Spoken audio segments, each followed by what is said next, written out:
And joining us now on the debate for the full hour tonight, in Vancouver, British Columbia, Thanos Varemis, professor of modern history at the University of Athens and the founder of the think tank Eliamep, the Hellenic Foundation for European and Foreign Policy. And also in Vancouver, Andrei Gerolimatos, director of the Stavros Niarchos Foundation Center for Hellenic Studies at Simon Fraser University. In Washington, D.C., Desmond Lachman, fellow in public policy research with the American Enterprise Institute. And with us here in studio, Theodore Tolias, professor of economics and policy at the Schulich School of Business at York University, and Jeffrey Kopstein, professor of political science at the University of Toronto. As I welcome everybody to the program, both here in the studio and in Points Beyond, I guess my first question is, Lachman and Kopstein, what are you two doing on this show? That's what I'm wondering. No, never mind. We'll get to that later. Let's, Michael Smith, if you would, bring up the map just so we can show everybody what part of the world we're going to be talking about here. This is Greece, which is in some considerable distress these days. If you've been watching the pictures on television, you know this is a country that seems to be barely hanging on by its fingernails now. And here is the state of Greece according to the numbers. The public debt in Greece today, or this was GDP in 2010, almost 145% of its gross domestic product. That is the fourth worst in the world. Canada, by comparison, 84% of GDP. The estimate for this year, 2011, 161.8%. The unemployment rate in Greece, 16.5%. Youth unemployment estimated at 42.4%. That's for people ages 15 to 24.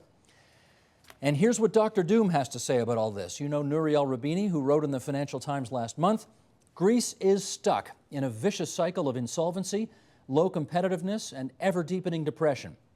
Exacerbated by a draconian fiscal austerity, its public debt is heading towards 200% of GDP. To escape, Greece must now begin an orderly default, voluntarily exit the eurozone, and return to the drachma. And that's where I want to start. So let's start with you, Desmond Lachman, in Washington, D.C. To default or not to default? That is the question. How do you answer it? There's absolutely no way that Greece can continue without a substantial write-down of the debt. The numbers that you mentioned, the IMF itself acknowledges that Greece's debt is going to peak at 172% of GDP. More likely, it's going to go towards Nouriel Roubini's 200% of GDP. That is simply a debt that no country can really sustain. The markets have already priced down that debt. Greek bonds trade at 40 cents on the dollar, meaning that the market is anticipating that there'll be a write-down of at least 60 cents on the dollar. And I think that that would be a necessary condition for Greece to get out of the depression that Greece is now in.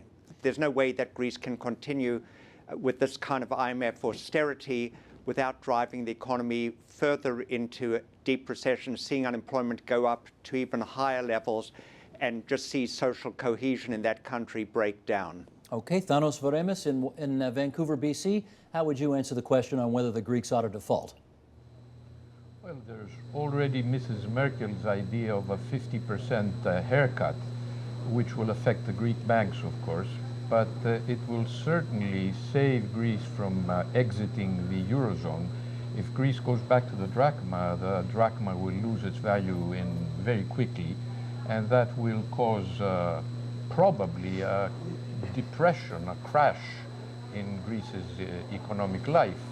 Not to mention the fact that Greece out of the eurozone is the beginning of a series of other exits from the eurozone. Portugal may be next, or even Spain, and Spain is a big prospect. So I infer from that the answer is a no. Absolutely no. Okay, let's go to the gentleman beside you. Andre, do you want to come in on this and tell us what you believe? Certainly. I believe that there will be a structured default. I think the way things stand right now, there doesn't seem to be any other alternative. And I think that Greece should remain in the eurozone, because I agree with my colleague that going back to the drachma would be sending the country back into the economic Middle Ages, and social cohesion as a result of those changes would completely fall apart. Theodore, what's your view? I would agree with most of it. I would think that default is a certainty. In my view, the question is whether the country is going to default an exit or whether the default is going to be a structured one within the eurozone. My sense is that the latter is the most likely outcome. Jeffrey? I agree with my colleagues. I think that the stakes here are very high. It's not just Greece, of course, it's other countries within the EU. And while the Greek debt is very high, to allow it actually to go into kind of an unstructured default would open the floodgates for other countries and perhaps lead to the unraveling of the euro itself. And that's a kind of a pretty unsavory prospect. More on that to come. Desmond, let me bring you in here at this point and try to get a better understanding of what an orderly default, since there seems to be some consensus around the table for that. What would an orderly default look like? Well, an orderly default would be something that Greece's creditors would agree to. They would voluntarily agree to write down their debt. I don't believe that that is really a viable option, because what Greece really needs is it doesn't need debt relief of the kind that the banks will agree to. The banks are already resisting more than 21% haircut. We need here something like at least a 60% haircut. So I'm not sure that you can really get an orderly default. Greece has to its advantage the fact that Greece's debt is covered by Greek domestic law, which means that a change in the law could allow the Greeks to write down the debt. The creditors would not have much recourse because they would have to go through Greek courts, which would enforce Greek law. I think when Greece looks at this issue, they should be looking at it from the point of view of what is in Greece's interest. And I don't think that to put the Greek economy through a deep depression that will last many years in order to pay off the banks in France and Germany makes much sense from Greece's point of view. So if I were to be advising the Greeks, I'd be advising them to take a very strong line on their debt. They really need to reduce it to a level that would allow them to resume growth. And that is something that I don't see the European banks voluntarily agreeing to. Theodore, we have heard this expression a few times on the program already, and let's just make sure we understand it. I know it's a technical economic term, a haircut. When you talk about taking a 50% haircut, basically you're telling your bondholders, we'll give you 50 cents in the dollar, but you got to eat the rest? Is that the idea? Pretty much, pretty much. Pretty much so.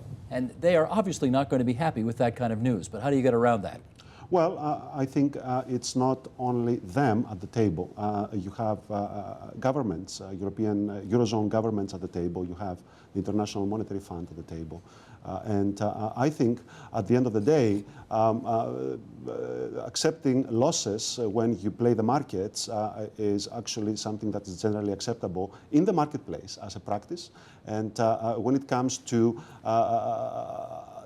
difficult to overcome political constraints within Greece and within the eurozone itself, I think this is going to become something that would have to be negotiated and resolved effectively. Let me go back to Vancouver for Thanos, and Desmond Lachman on this program, Nouriel Roubini has also said it. The days of Greece staying in the eurozone appear to be coming to an end, they would suggest, and a return to the drachma is advised. Would a devalued drachma help Greece to be more competitive in the long run? Well, it will help Greece in the short run to be more competitive, but that's not the only worry that the Greeks have. The Greeks also would like to remain in the company of developed states in a European system of give and take. If Greece is kicked out of the eurozone, she may end up in the state of affairs of, let's say, Bulgaria or Romania today, which is not Greece's priority, so to speak. So my guess is that it may look good in the short run, but in the long run is a kind of exile in the outer circles of the European Union. That would be, Jeffrey, I presume, a terrible turn of events for Greece if it, despite all its efforts to be accepted in the West and be a part of the West, to be lumped in with Bulgaria and Romania. That's not the fate it saw for itself, did it? No, I mean, the EU really started off as having one function, that's to prevent war ever again between France and Germany by locking the economies together, and it became then a kind of club of the rich trading nations. Eventually, by 1981 and 1986, when Greece, then Spain, and Portugal get into the EU, the EU can do something else that it had never done before. It was pretty good, it seemed, at taking what were really third world countries and making them into first world countries. That is, taking countries that were poor, non-democratic, unstable, and making them stable, rich democracies. And Greece was one of the poster children for that. Not that it didn't have problems. For a long time, people had looked at Greece and said, it's basically the basket case of Europe. It's the case for not enlarging the European Union. But then it seemed to get its act together for a while. And indeed, that's why the other countries of Eastern Europe, the post-communist countries, why they wanted to get into the EU, right? Because they wanted to be another Greece or Spain or Portugal. Now it appears, if Greece falls apart, that whole dream kind of falls apart, that dividend of the EU being not only good at preventing war, but for helping poor, unstable, and undemocratic countries become rich, stable, and democratic. Andre in Vancouver, though, is there something in the Greek soul that says returning to the drachma would be a good idea? Well, like my colleague said, in the short term, yes, it would make Greece very competitive, but in the long term, pushing Greece into a kind of a Balkan state like Romania and Bulgaria, I think is going to have very strong social implications. And I agree that the function of the European Union went beyond preventing war. It was the idea of a Europe that would guarantee democracy, that would raise standards of living. And this challenge that's happening in Greece is also a challenge that's happening for Europe itself, both for the South and for the North. Do they want to have a united Europe at the end, or do they want the entity to fragment? And this is what's going to happen. If Greece has an unstructured default, there will be no motivation for Spain and for Portugal and even for Italy to try to have one. There will be chaos. Theodore, do you agree with that? This would be the kind of the thin edge of the wedge? I would think that I would echo Jeff's point, actually, that this is a systemic issue, and that Greece falling out of the eurozone would trigger a domino effect. And I think the primary objective and the primary driver for the European Union has been to ensure peace and stability in the region. And this is going to come into question. Rising nationalism and protectionism might be some major challenges that Europe would have to face. And in the context of globally rising major new powers, a disunited Europe would become very quickly irrelevant. Desmond Lachman, let me get you to react to something that was in today's Financial Times. And this is a quote from the President of France, Sarkozy, who says, allowing the destruction of the euro is to take the risk of the destruction of Europe. Those who destroy Europe and the euro will bear responsibility for the resurgence of conflict and division on our continent. I mean, that's really laying the gauntlet down. Do you think it's that dire? Yeah, it certainly would be the case that if we got the euro unraveling, that would be a huge setback for Europe. Not only would that cause a massive banking crisis in Europe, throw Europe into deep recession, but what it would also mean is it would mean an experiment that's been pretty successful for the past 60 years of closer integration, economic progress, countries not being at one another's throats, would then go into reverse. So I totally agree with him that the stakes are high. I think it's a very different matter, though, from a Greek point of view, that Greece should not allow itself to be crucified on the cross of the euro in order to keep France and Germany in good shape. I think that they've got to look at it from their point of view. And what I would be arguing is that the IMF program of austerity has already driven Greece into a deep depression. And what the IMF is offering Greece right now is a number more years of fiscal austerity that we should have learned from the past experience, that all that is going to do is it's going to drive Greece deeper and deeper into depression with very little prospect of Greece emerging from that depression. That is the reason why I believe that Greece really has to consider alternatives, a hard default, and possibly exiting the euro, because if they don't do that, their path is one of utter misery for a decade ahead. Well, Jeff, President Sarkozy isn't the only one who's using some pretty flaming rhetoric these days. Last month, the Polish finance minister, I'm sure you saw the comment, he warned his EU counterparts that there's going to be war on the continent in 10 years if the eurozone collapses. What did you think of when you heard that? Well, I'm not paid enough to predict the future, so let me predict the past. You know, the EU really comes about. If you look at its origins back in the 1950s, they start with a coal and steel union. Why coal and steel? Coal and steel is because that's what you make the implements of war from. But they quickly realize you can't just stick with coal and steel. You got to spread out to other things because there are inputs to coal and steel. Eventually you get agriculture, you get the environment, and then finally the capstone to all of this, right? Because you could compete against each other by having lower currency rates. That's what we're talking about in Greece right now. But the capstone at the end of all of this integration was to have a common currency. And so the question is it like a bicycle? That's what EU bureaucrats like to say. It's like a bicycle. You have to keep on pedaling forward. You can't ever go backward. But we know in history, currency unions do fall apart once in a while. But when they fall apart, it's usually when countries fall apart. The Soviet Union, Yugoslavia, Czechoslovakia, that's when currency unions collapse. And that's what people are thinking about.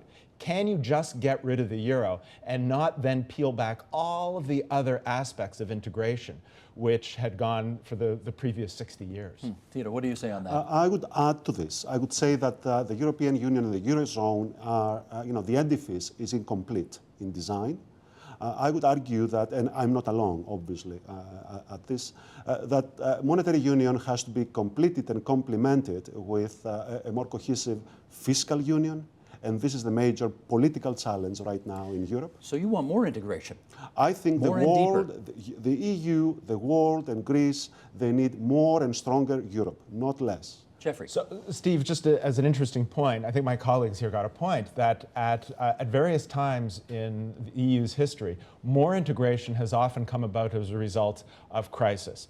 But this next step of going to complete fiscal integration is like a country, right? And if you have a country, what controls the fisc? What controls the spending? Historically, parliaments do that. Are you really ready for a European parliament? Are the Europeans ready for a European Parliament that actually controls a common budget? The answer to that across the board is no. So I agree, there's really a design flaw here. How can you have a common currency without having common treasury, and how can you have a common treasury without having a common parliament? And that's the core of the matter. Can I go to Andre on that? Those are some pretty good questions. How would you start to answer those questions, Andre? They're excellent points. I mean, Europe is really at the crossroads. I mean, either they're going to fall apart, little by little, or I agree, they have to come together, but they're not ready to do so. I mean, the crux of the matter is that what's happening to Greece is going to make the Greeks despise Europe, despise Germany, despise France, despise the IMF. This will be followed by, Spain, and will be followed by Portugal. So in a little while, with these kind of policies being implemented, there will be no European dream. It may just be the Germans and the French, and they might go back to their old habits.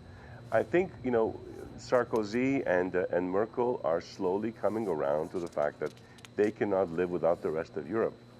Now, unfortunately, they're moving very slowly, but I agree. What Europe right now needs is more of Europe, not less. How about Thanos beside you? Could I get your view on that as well? Absolutely right. I agree with that. Germany, after all, depends on the market of Europe to sell its wares and its products. If she begins to exclude, or if some states are excluded from the eurozone first, and then maybe even the European Union, then we will have a situation which would be the equivalent of Germany evicting, let's say, Mecklenburg, the lender, because it's very poor and it uses up funds from the Germans. Or the United States excluding, let's say, California, which is bankrupt now, or other states which are very poor. States are made up of rich and poor regions, and they need them all. Otherwise, they will be segregated into the good neighborhood, the bad neighborhood, and where would that bring us? That would bring us to conflict, no doubt. Theodore, let me get your view on this. The European Commission has put together bailout packages. The International Monetary Fund has put together packages. The European Central Bank. They've all put bailout packages on the table. Have they, in your view, been fair to Greece? Well, in all honesty, I don't think they have been fair to Greece. I think the fundamental reason supporting and triggering resistance on the streets of Athens and everywhere else in Greece is a deep-seated feeling of unfairness, that the measures are effectively impacting most the poor and the vulnerable. So there is a humongous redistribution effect of this whole initiative, which makes people really unhappy and disillusioned, and it effectively widens a disconnect between the political elites in the country and the ordinary people. And that's something that needs to be addressed urgently. Otherwise, this is going to become the real political challenge that would be very hard to overcome in any orderly way. Humongous sounds like it ought to have been a Greek word originally, doesn't it? I wonder if it was. It feels like it. It does, doesn't it? Desmond Lachman, let me get you on that. All of the different bailout packages that have been put together by that troika that I just mentioned, do you think they have been fair to Greece? No, they've been totally unfair to Greece in that they didn't recognize that Greece was basically an insolvent country that needed to have its debt written down. If they wrote down Greece's debt, Greece wouldn't have had to make the amount of adjustment that Greece has been required to make, and that wouldn't have driven Greece deep into the depression that Greece is. So I think that basically what the whole design of the IMF programs were to protect the banks in Germany and France and to impose a huge amount of adjustment on Greece. By now, we should see that that kind of approach is itself bankrupt, and we really have to go to something else. That is what the Europeans now are recognizing. Merkel and Sarkozy are now recognizing that the 21% voluntary haircut that the banks were going to take is way insufficient, but it's going to be a very difficult sell on their part to get the banks to voluntarily agree to a bigger haircut. That's why I think that one really has to impose this default, this write-down of Greece on the European banks. Andre, I'm going to read something that was in the Irish Times earlier this year, and I'll get you to comment on it first, if you would. It says, there is no better reflection of its state's failings than the issue that has drawn the world's attention to the country over the past 18 months, budgetary chaos. According to a study by economic historians Carmen Reinhart and Kenneth Rogoff, the Greek state has been in default for almost 1 out of every 2 years since it was founded in the 1820s.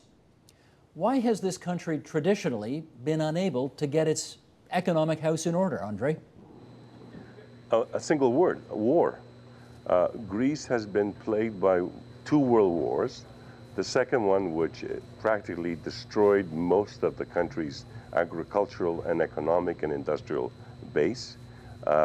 Debts outstanding from that war were never repaid by the Axis powers. A civil war that was fought from 1946 to 1949. Later on, a military junta sanctioned by the West. And this is why the Greek people are so resentful, that a lot of things have happened to Greece that did not happen to other European countries. When Germany, was defeated in 1945, magnanimously and rightly so, the West got together and rebuilt Germany into a healthy, prosperous, democratic state. Greece never had that. I mean, the Marshall Plan that saved Europe, that built European industry, that built European banks, in Greece only supplied them with tanks and machine guns to fight a civil war from 46 to 49. So the country has been behind the 8 ball almost from its inception in 1830. One war after next. And of course, all this dictated because of its location. It is strategically located at the gates of Europe. It is the access to, to the Black Sea and then to Russia, to the Middle East. It has had to maintain a defensive posture that would have been tremendous even for a country like Canada. Something like 4.8% of its gross domestic product goes for defense. I mean, Greece has larger armed forces than most European countries. And all these things together have made for what Greece is today. Having said all that, Thanos, where are we, about 30 years since they threw the last junta out? I mean, Greece has been a democracy, I think, for about 3 decades now. Why has that not been enough time in order to overcome all of what Andre just said? Well, there was a new development, and that was after Greece entered the eurozone, as was the case with Portugal and Spain. The coffers of Germany opened up, and other northern European states, with very cheap loans.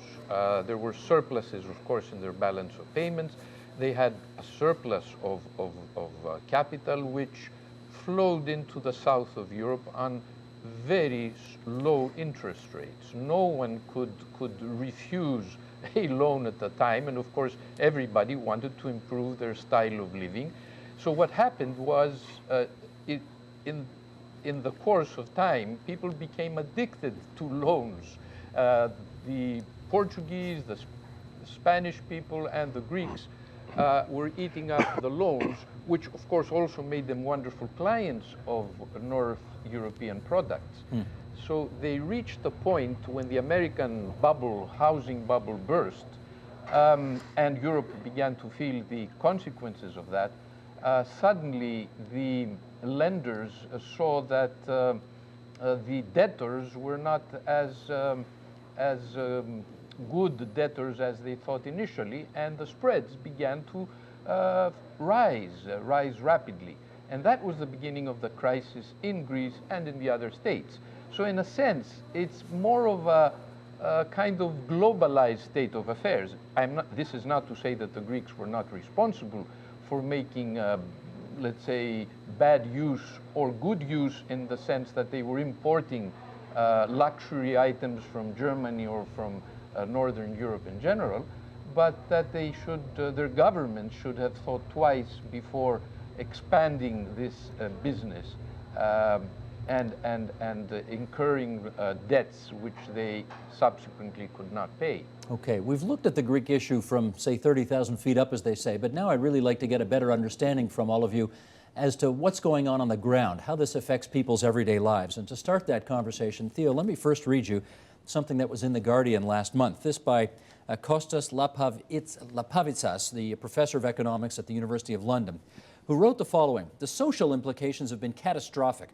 Entire communities have been devastated by unemployment, losing the means to live, as well as the norms, customs, and respect of regular work. Barter has appeared among the poor and the not so poor. Medical services in working class areas are running low on basic provisions. Schools and transport are disintegrating. People are abandoning cities to return to agriculture, a sure sign of social retrogression." How does this debt crisis affect the average Greek in your understanding of it? I would very much agree with a lot of this. I go back to Greece every year, and I stay there for a few months every year. And what parts of the country? Athens and the countryside. I travel around, so I talk to people. So you have a good sense of the cross-section. I think I do. I think I do. I talk to pensioners. I talk to young people. I talk to entrepreneurs, small entrepreneurs, medium-sized people, entrepreneurs, and the sense I get is a sense of disillusionment, helplessness, depression often, and young people are looking for the exit. I get phone calls here in Toronto from friends, relatives, and friends of friends who are really worried about their kids, the prospects of them going through decent education, students, university students looking for graduate studies, speaking 2 languages, having a degree already. They have very poor prospects, and they are looking for the exit. And Canada, all of a sudden, again, Australia, and other places become very interesting prospects for them. And it is not only young people, it is also parents who worry about their smaller kids, and they want to actually get out, emigrate again, hoping that that would secure a better life and better future for their kids. I also want to find out, Thanos, what you think the media attention on problematic behavior in Greece, let's call it that way, tax evasion that is so serious, the black market, which is so serious, bribery, which is so serious. How is all of that affecting the Greek psyche today? Well, my hope, and many people's hope, is that this crisis may sober up Greek society. In fact, these past 30 years have been a kind of free ride. It wasn't free, of course. People thought it was because of this continuous inflow of loans. All these bad habits incurred throughout these last 3 decades may in fact begin to improve, in the sense that a crisis includes a lot of suffering and pain, no doubt, and depression, but it also brings in a creative destruction of what is bad. And that also includes bad behavior on the part of the society of people, and perhaps we may get rid of our old generation of politicians who have done a very bad job throughout the last decade at least. Andre, are you seeing signs that which Thanos just described is actually happening? I hope so. I mean, I don't live in Greece, so it's harder for me to feel these effects. But I do agree with him that there has to be a cleaning out of all these bad habits and all these bad people, in effect, particularly the people in the political class. I mean, the Greek political class is morally and physically bankrupt. I mean, they're corrupt.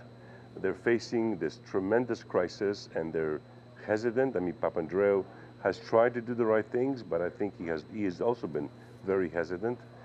They are more interested in some respects in maintaining European integrity than they are in protecting the Greek people. And I think we see that in the streets. I think one of the reasons why so many people are upset is that they see a government that refuses to punish those who had dipped into all these loans and made fortunes for themselves. You know, the average Greek person is a hardworking individual who sees himself and herself being portrayed as a slovenly, lazy South European, where, you know, statistically they work harder than most Germans do. But of course, it's that small corrupt group that has been, you know, feeding off these cheap loans, feeding off the European idea, all the European grants that they received. They didn't have an impact on ordinary citizens, but now, of course, these people are paying the price. But I think at the end of the day, there's going to be some upheavals in Greece. There's going to be some dramatic changes, and I really do hope that the political establishment is washed away. Desmond, I guess the larger question then becomes, how does this country put itself back on a sound footing when, as Theo just told us, some of its best and brightest and most educated are planning to leave town? I don't think that it's going to be at all an easy task to get Greece back onto its feet. This is just a huge crisis that has thrown this country deep into depression. But I think that a starting point would be trying to go in a different direction from the sort of policies that are being imposed on it from abroad. I think that they've got to be moving towards writing down the debt, perhaps exiting the euro, and then trying to begin building from there. I think as long as they don't do that, things are going to get a lot worse in Greece, and one really just doesn't know the way in which the politics are going to break. You know, sure, you're going to throw out the existing ruling class who are going to be seen to have totally failed, but you really don't know what's going to follow. And I think that the longer that one really drives this economy deeper and deeper into the ground, the more risk you have of having real chaos in that country that is going to make it very difficult for them to resume growing. Jeff, I wonder, Andre gave us a very good sort of historical summation a while ago about why this country's been in such trouble economically since the 1820s, and war is a huge part of it, occupation by the Ottomans, occupation by Germany. We're starting to see, though, the kinds of jokes like, if you want to get out of debt, sell some of your islands. You know, now this doesn't do much for the sense of resentment that the Greeks feel, no doubt. Sure. But are those kind of crazy ideas actually on the table? Well, they actually have been put on the table. Not so much islands, no one's really serious about, but national infrastructure, that has been put on the table. Airports, highways, privatize them, sell them abroad, and let foreigners make money off of them.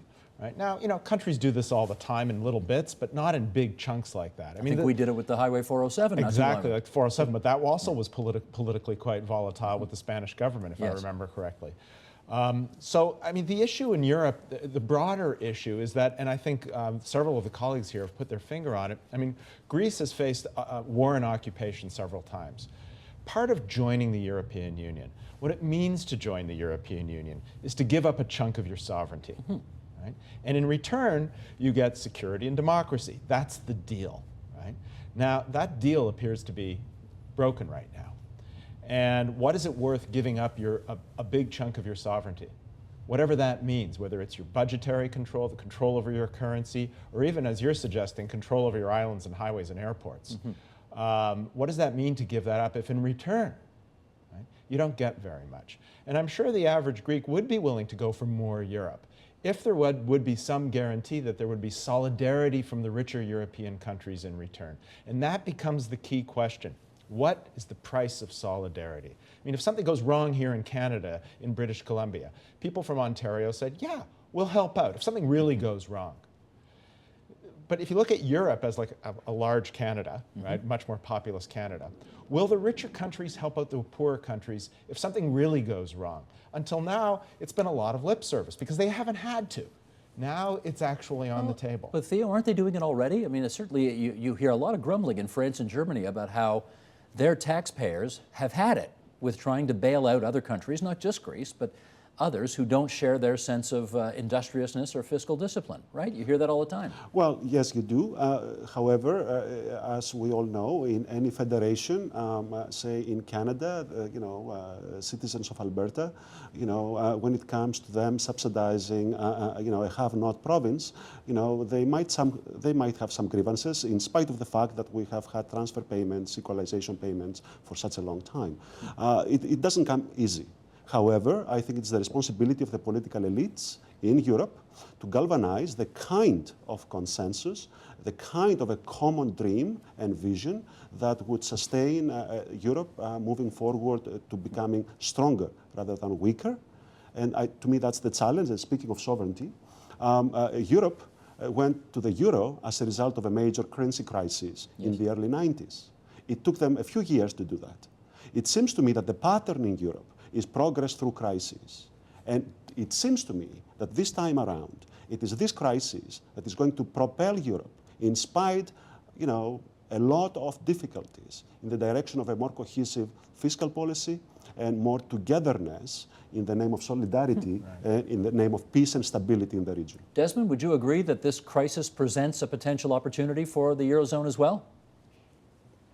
Well, I think that one's really got to look at reality. If you see something like 70% of the German electorate are against these bailouts, how much more so are they going to be against moving towards what they would consider to be a transfer union where their taxpayer dollars are going to be going towards the South on an indefinite basis, where you're not sure that the South is going to correct those kind of problems?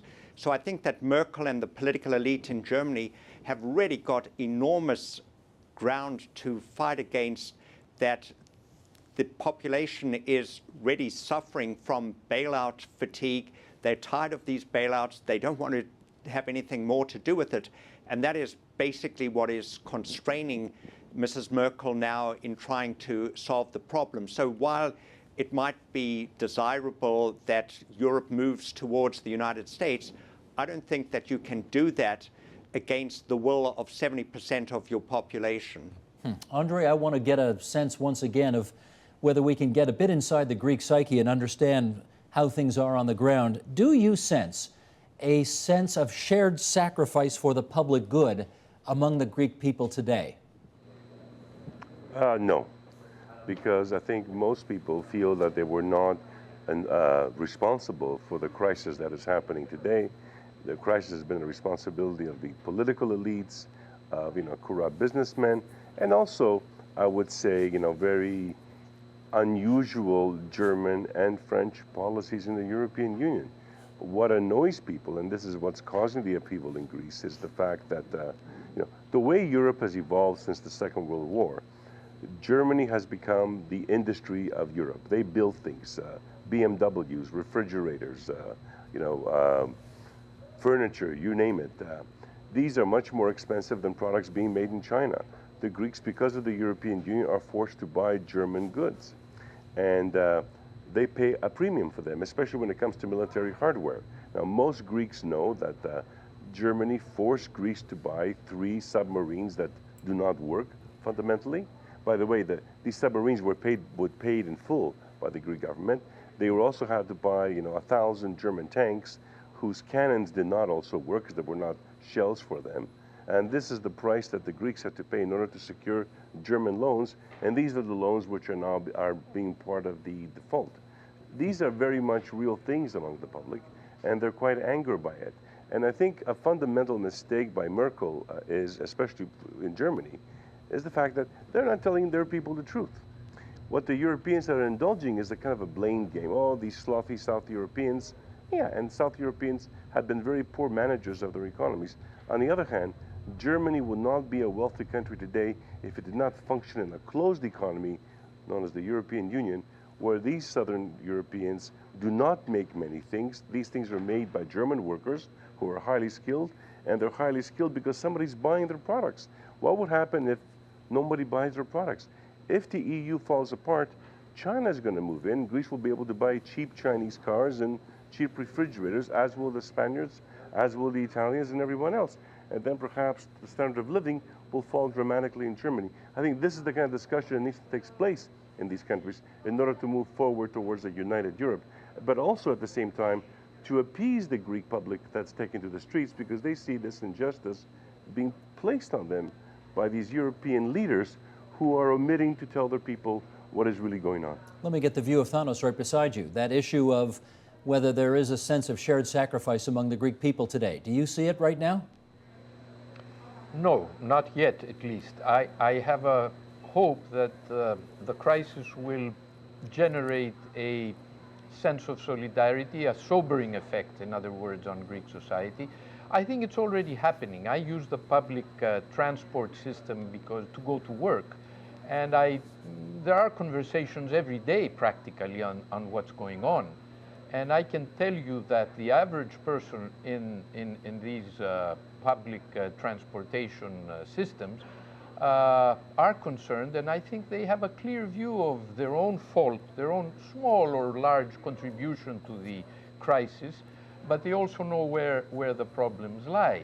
This is the silent majority, if you like. The people in the streets are usually the less silent minority, the organized, let's say, trade unions, for instance, who are politically motivated usually. So much of the chaos is caused not by the majority of people, who I think are beginning to understand the problem. And they are very pro-Europe, incidentally, because the Greeks always wanted to belong to a developed community. They fought World War II on that basis. They wanted to belong to the community of the Western European powers, let's say, and made greater sacrifices by doing so than what they will have to do today. At least today they will sacrifice their well-being, and they may suffer economically, but they will not lose people in the battlefield, so to speak. So I think the Greeks are willing to incur sacrifices upon themselves and their families if there is hope at the end of the tunnel. Theo, let me do one more in this area of investigation, and that is, I suspect, many people have been sort of intrigued or captivated by the Occupy Wall Street demonstrations that have been taking place over the past few weeks. And Greece has had its own kind of Occupy Wall Street movement. They haven't called it that, obviously. It's called the outraged or the indignants. I'm going to try the word here in Greek, and you can tell me how close I get. Aganaktismene? Aganaktismeni. Aganaktismeni. Many, okay. How's that movement, how's that resonating with Greeks? I think this question connects very well with the previous one. I think there is a growing sense of solidarity horizontally in the Greek community, but not vertically. I think there is a growing disconnect between the ordinary folk and the political elites. Now, in terms of this horizontal, as I called it, sense of solidarity, I think what's happening now is that labor unions and ordinary people are actually taking it to the street in a more organized ways now. So the movement now is not what it used to be a few months ago. Does it have any impact? I think it is having an impact in the sense that it signals to the political and economic elites that the limits of tolerance are about to be reached. Aganaktismeni. Yes. There you go. And that, I think, that is the real challenge right now. Okay. Jeffrey, as we come into the home stretch here, we've got a little more than 10 minutes to go. Again, we want your Eastern European historian hat on right now, and I don't want to push this comparison if it isn't there, but I want to ask you your view on whether it is there. Early part of the 20th century, Weimar Germany, a country in awful debt, currency collapses, financial crisis leading to horrifying political change. Right. Are there similarities between what happened then and what you see in Greece today? Okay, I want to take the comparison seriously for a moment before criticizing it, just for 1 second. The serious comparison is that when Germany goes into kind of a tailspin after the start of the Great Depression, right, and say really especially in 1932, they think about devaluing their currency again. But it's very difficult to do so because they're tied to the gold standard.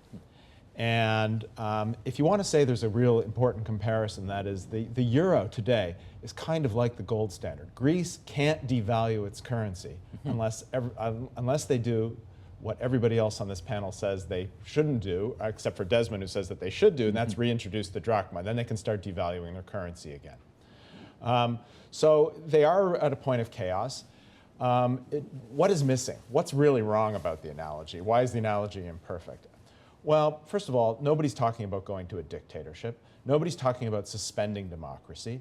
And really, especially important, in the case of Weimar, you had a really active and growingly appealing anti-democratic movement, the Nazis, right? There are no equivalent of the Greek Nazis today, or if there are, they're so tiny, they're insignificant. So nobody's talking about getting rid of democracy today. Nobody's talking about creating a totalitarian dictatorship today. That's why we care about Weimar Germany. What is the danger? Where it is, I think, similar is not so much Germany in the interwar period as, it is a danger that Greece could go back to being a Balkan country. If you look at the pre-World War II period, books written about Greece in the pre-World War II period, a lot of them explicitly compared Greece to Romania, to Bulgaria, to Yugoslavia. That's where it was considered part of a classic book, Richard Burke's Dynamics of Communism in Eastern Europe. Greece was considered in the same group as Romania and Bulgaria and Poland, right?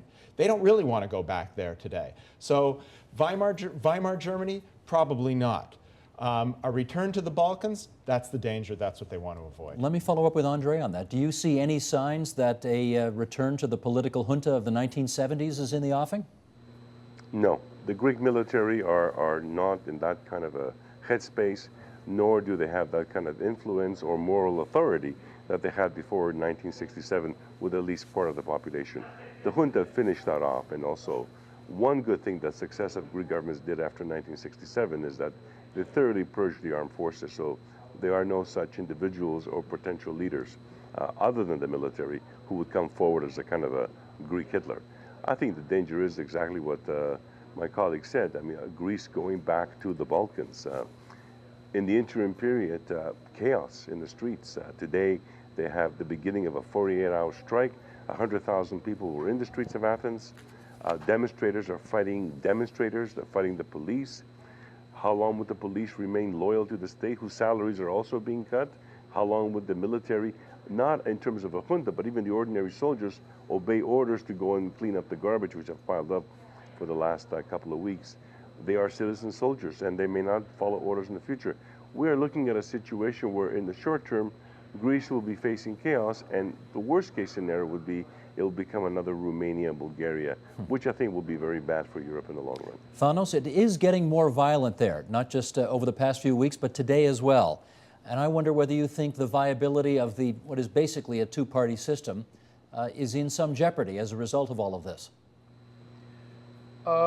Not necessarily the two-party system as such, but the existing two parties in Parliament, the two large parties, the Socialist Party and the Conservative Party, I think are certainly in danger of disappearing from the scene in the short run. My hope is that, as I said before, is that all this upheaval will bring new faces in politics, and frankly, Greece has a huge reserve of educated people. I'd say the per capita education, university education in Greece is one of the highest in Europe, if you see the statistics. Why? Because Greek parents made their great sacrifices to send their children to school, or to university rather, and therefore there is a huge reserve of educated people. This particular generation of politicians do not represent the average well-educated Greek. They are mostly politicos, people who made politics their profession, so to speak, not terribly educated, with not much experience in the real world. Therefore, they are redundant, and I think they will go soon. My hope is that a non-parliamentarian government, or cabinet, if you like, will be summoned at some point by either George Papandreou or whoever is in power at the time after elections occur, and I feel elections will certainly occur soon. Not that it's a good thing to have elections right now, because it's a costly affair, but George Papandreou is short of has four deputies more than is necessary for his government to remain in power. Desmond, let me follow up with you. Tomorrow, what does the Papandreou government have to do to try to stabilize the situation? Well, what the Papandreou government's going to have to do is pass those kind of austerity measures that the IMF has imposed upon it in order to get the next disbursement. If they don't get that next disbursement, then Greece would default and you would have a chaotic situation. So Papandreou really has to get those measures through in order to get the additional loan. That is going to provide him with a short-term fix, but my view is that cutting public wages, firing public workers, raising taxes when you're deep in a depression is really only going to compound that depression. So what we're going to see is in a few months' time, we're going to be back to square one. The Greek economy is going to perform very much worse than the IMF is projecting that it will, which will mean that the Greek economy won't be able to collect the taxes, they won't be able to meet the budget targets, so we'll get another round of IMF austerity that is going to be met with huge amount of resistance. I just think that this is a losing game. You know, talking about Greece, this just reminds me of Sisyphus trying to push that rock up the mountain, you know, only to find that it's a rather futile, a futile effort. We know how that one ended. It kind of never ends, does it? Theo, is that the way this is looking? It just never ends? Well, I prefer to be hopeful, and I prefer to be optimistic. I would agree with Desmond. This is really going to have to be put into some kind of a positive outlook. I think what Papandreou needs to do is to resign and call for an election. This will give the new government legitimacy, democratic legitimacy, and this, even though it sounds paradoxical at this point, is going to actually pull together the energy and the resources to move forward and deal with a crisis which is going to stay with Greece for quite some time. I want to thank everybody for participating in tonight's program. We took a whole hour looking at the situation in Greece. Really grateful for all of your time tonight. Thanos Varemis from the University of Athens. Andrei Gerolimatos. I knew I was going to get that wrong, but I tried again. There we go. Simon Fraser University. Desmond Lachman at the American Enterprise Institute in Washington. Theodore Tolias at the Schulich School of Business at York University. And Jeff Kopstein at the University of Toronto. Good of all of you to join us tonight. Thanks so much.